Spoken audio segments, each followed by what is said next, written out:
My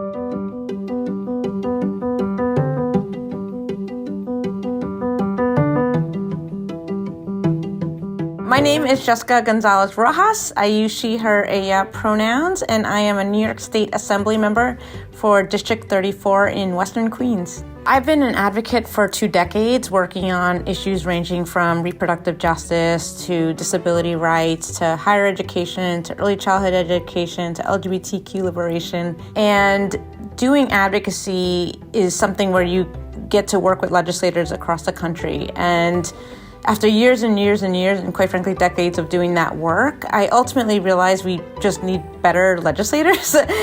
I think we bring a real lived experience to the work. I have dedicated my entire career in social justice and nonprofit advocacy, and I have worked on behalf of my community. I spent 13 years representing a Latina reproductive justice organization where we did power mapping and organizing and working to change hearts and minds in our communities about issues that are so important.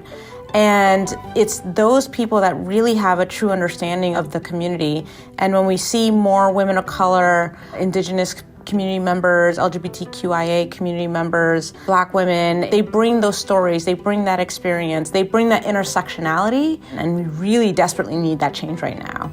I ran on issues related to fully funding our schools, addressing the Metropolitan Transportation Authority, the MTA, which is the New York City transit system, making sure that it's more accessible to the community, it's more affordable. And I would say probably healthcare was my #1 issue. After spending over a decade working on reproductive justice, being deeply involved in the Affordable Care Act advocacy, and seeing how disappointing it was to not have a single payer program, to not have a program that covered all people, including undocumented immigrants, and to not have a program that provided abortion access and full reproductive justice, and being able to run on something like health advocacy, single payer healthcare, and what ultimately is the New York Health Act was really exciting, because when I got into office, one of the first things I did is ask to co-sponsor the New York Health Act, which is something I really want to see come to fruition.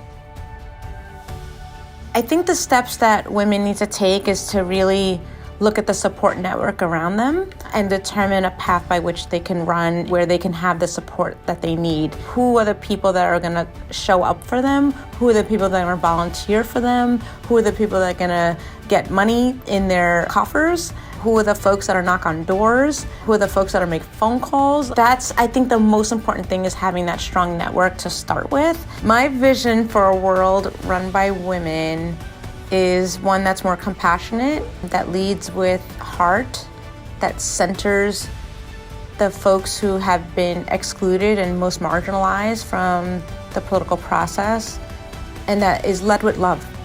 And I think that's what women bring.